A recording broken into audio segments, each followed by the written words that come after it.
Donc bonjour à tous, j'espère que vous allez bien. Aujourd'hui, je vais faire une petite vidéo tuto pour vous parler un petit peu du matériel que j'utilise pour la pêche en neuf. J'ai eu pas mal de questions sur Facebook en MP, justement sur le matériel utilisé. Donc voilà, à travers de cette vidéo, je vais vous présenter un petit peu tout ça. Donc tout d'abord la canne. Donc j'utilise ma CTS Affinity X en 10 pieds sur 2.3. Pour moi, c'est une excellente canne, mais il faut vraiment tester le matériel. J'ai fait tester cette canne-là à des collègues, ils n'ont pas du tout aimé. Moi, la leur, je n'ai pas aimé non plus, donc c'est vraiment une question personnelle, hein. C'est pour ça qu'il faut, avant achat, si vous avez la possibilité, de tester un maximum de matériel. Donc celle-ci, elle m'a été montée par un ami, avec un porte-moulinet en fait qui est décentré, qui est vers le bas. Donc serrage du haut vers le bas, ce qui fait que le moulin comme on peut le voir là sur le Vivarelli, le moulin est placé vraiment très très bas et ça me change un petit peu l'équilibre de la canne. Voilà, le Viva en graphite, c'est un moulinet qui est très léger. Je crois que c'est 113 ou 117 grammes, un truc comme ça, donc vraiment très léger et ça m'équilibre à la perfection la 10 pieds sur 3. Donc ensuite, dessus, vous avez une bobine Lucky Bure, donc différente d'une bobine standard, une bobine Viva standard. L'avantage de cette bobine là, c'est bon, l'accroche-fil ici, c'est pas mal, quand on fait une partie de pêche, c'est pas mal du tout. C'est surtout moi la manivelle. La manivelle, je trouve ça très importante, surtout pour la pêche comme ça au fil. J'ai utilisé longtemps les bobines standards de Viva standard. Et en fait, le fait d'avoir le fil et de devoir tirer sur le fil pour après enclencher la gâchette pour ramener un joli poisson, voilà, c'est pas. Le fil, c'est tellement fin que ça glisse entre les doigts, la sensation n'est vraiment pas top. Et je pense avoir raté quand même pas mal de poissons à cause de ça quand j'ai employé cette technique. Donc là, j'ai vraiment remédié à ça avec la bobine Lucky Bure. L'inconvénient de cette bobine-là, c'est bon pour moi, c'est l'état de surface, c'est comment elle est faite, quoi. C'est vraiment très très grossier. Autant une Viva, on peut voir, c'est propre, c'est bien fini. Je travaille dans la mécanique aéronautique, donc bon, voilà, c'est propre, c'est vraiment très très propre. Autant là, c'est grossier, c'est vraiment basique, c'est fait, on va dire, un petit peu à l'arrache. Par contre, bon, ça marche bien, donc c'est tout ce que je lui demande. S'il y en a qui ont la bobine, ça c'est le modèle standard, qui ont la bobine compétition de chez Lucky Bure, ça m'intéresse de savoir vraiment l'état de surface aussi, si c'est plus joli que ça. Donc, ensuite, comme je le disais, je pêche méthode espagnole, donc qu'avec du monofilament. J'ai testé avec des soies, soit synthétiques, soit naturelles, et je préfère en fait la pêche en nymphe en monofilament. Donc là, c'est un monofilament bicolore. Vous avez une partie, je ne sais pas combien ça va faire, 50 cm hein, de blanc, et puis une autre partie 50 cm de orange. Je trouve pas mal pour visualiser mes dérives. C'est pas ce qui me sert de visualisateur, hein, mais je trouve pas mal quand même pour voir mes dérives, pour voir où je suis situé. C'est du fil en 14 centièmes, donc j'utilise du 14 ou du 16 centièmes. Voilà, je le change tous les ans, mais pour 9 euros la bobine, c'est pas non plus excessif. Là-dessus, je viens réaliser, donc pour ma part, toujours sur la partie orange, c'est ce que je vois le mieux. Donc je viens réaliser une micro-boucle. Donc là, vous verrez, vous allez regarder sur YouTube comment réaliser une micro-boucle. Et là-dessus, je vais fixer mon fluorocarbone. Donc longtemps, j'ai utilisé en fait un nœud pour venir raccorder à la micro-boucle. Mais j'ai eu quand même des soucis de casse à ce niveau-là. Et depuis que je réalise une autre boucle, mais c'est pas une micro-boucle, c'est une boucle normale, et je fais boucle dans boucle, montage boucle dans boucle, j'ai eu beaucoup moins de problèmes de casse, donc depuis j'ai utilisé cette méthode-là pour accorder les deux. Donc en fluorocarbone, on utilise et teste plusieurs. Donc celui vraiment où j'ai entièrement confiance, c'est le Frogger, que ça fait pas mal d'années que je pêche avec. Par contre, au niveau du prix, ça pique un petit peu, hein. J'ai encore le prix d'ailleurs, hein, 14,40 € la bobine qui fait 25 mètres.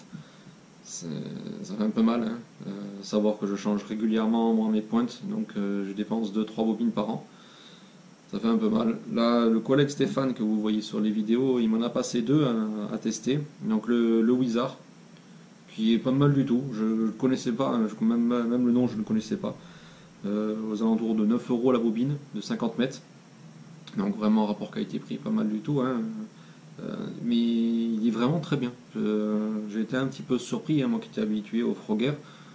J'ai été un petit peu surpris, j'ai pas eu de casse excessive ou quoi que ce soit, vraiment pour le prix très très bien. Et je pense que j'en rachèterai d'autres parce que vraiment, vraiment très très bon fluoro. Et puis un autre aussi que je teste là, je trouve vraiment incontournable, hein, aussi bon voire mieux que le Frog, c'est le Trout Hunter. Donc vraiment déjà une petite bobine toute légère et tout, 50 mètres. Il y en a pour une vingtaine d'euros, 20-22 € la bobine de 50 mètres. Ça fait quand même plus cher que le Wizard, mais bon, bien moins cher que le Frogger, hein. Vraiment excellent, excellent fluorocarbone. Voilà. Là-dessus, je pêche, personnellement, je pêche toujours à 2,9. Le collègue Stéphane, lui, il met qu'une seule 9. Moi, c'est vrai que 2,9, je préfère. Et je réalise, donc, j'ai ma 9 de pointe. Ici, le 9 de pointe. Et je réalise une potence. Donc là, pareil, vous verrez comment réaliser une potence sur YouTube. Si vous avez besoin, vous me le dites et je vous montrerai tout ça. Voilà, une potence avec une deuxième 9. Donc la plus lourde en bas. Donc là, c'est une bille de 2,5 et une bille de 2,2 au-dessus sur la potence. Quoi vous dire de plus? Ah oui, l'indicateur. Alors, comme je disais, je ne me sers pas du fil bicolore comme indicateur. Il me sert juste pour visualiser mes dérives. En fait, je vois où se trouve mon fil. Par contre, en indicateur, vraiment indicateur de touche, j'en ai essayé pareil, j'ai essayé beaucoup de choses. Et vraiment, ce qui me plaît personnellement le plus, c'est ça. C'est de l'antenne color de chez Sensas. C'est fait pour pêcher pour les pêcheurs à l'anglaise en fait qui veulent colorer leur antenne de bouchon. C'est quelque chose qui se met et qui s'enlève facilement. Donc là, je vais vous faire une petite démonstration. En fonction de la profondeur de votre rivière, bien sûr, du secteur à pêcher. Et là, pour le mettre, c'est vraiment très très simple. Vous tirez un peu votre fil, vous faites un passage d'un côté, un passage de l'autre. Voilà. Et là, votre indicateur. Bon, bien le fermer, sinon ça sèche assez rapidement. Voilà, votre indicateur, il est fait. Ça vous permet, ça se voit très très bien. Moi qui n'ai pas une excellente vision, je le vois mais vraiment très très très bien. Alors il y en a qui préfèrent mettre un coup de blanc, la même chose en blanc, ou du blanco, ouais, c'est exactement la même chose. Mettre du blanco et puis vous mettez après le rouge fluo, vous le verrez encore mieux. Personnellement, moi comme ça me suffit largement. Gros avantage, ça sèche très très vite. Et un autre avantage, c'est que voilà, vous pêchez un secteur qui est plus profond, vous devez décaler, mais vous avez juste à prendre avec entre votre pouce et votre index avec les ongles. Moi j'ai pas d'ongles, alors j'y arrive, donc vous y arriverez facilement aussi. Voilà, passez une fois, deux fois, hop, vous n'avez plus rien. Vous n'avez plus rien du tout, et vous pouvez le changer et le mettre un petit peu plus haut ou plus bas. Donc voilà, personnellement, moi c'est vraiment le gros avantage que je trouve à ça. C'est facile, vous avez ça dans la poche de votre gilet, vous l'utilisez dès que vous en avez besoin. Vous le voyez moins bien, hop, vous remettez une petite couche. Pêcher un secteur moins profond, vous l'enlevez, vous le remettez plus bas. Pour moi, c'est que des avantages. Après, quoi parler de plus? Vous montrer peut-être si vous voulez les nymphes. Donc les nymphes, pendant des années, j'utilisais une boîte de ce style-là.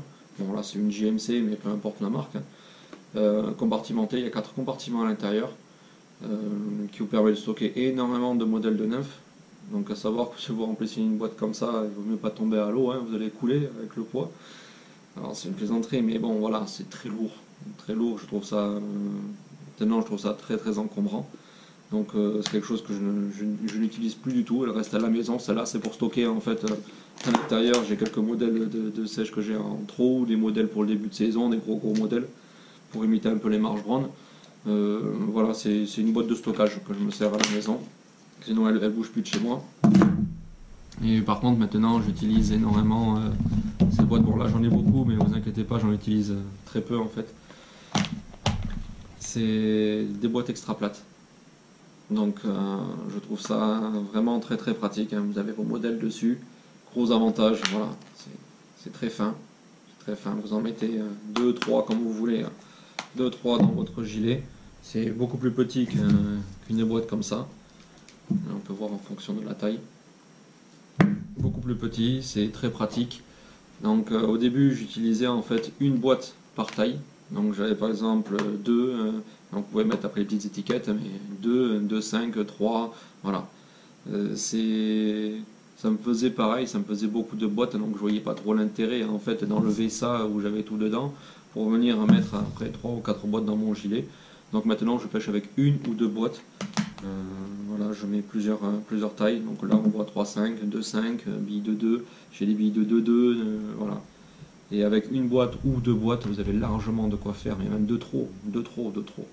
Donc c'est pour ça que voilà, je réduis au maximum mon matériel. Après, à force de pêcher, vous savez aussi quels sont les modèles de nymphes qui marchent plus que les autres. Tout le monde a des mouches fétiches, donc vous pêcherez beaucoup mieux avec votre mouche fétiche qu'avec une autre mouche, tout simplement parce que vous allez la mettre et puis vous allez avoir confiance.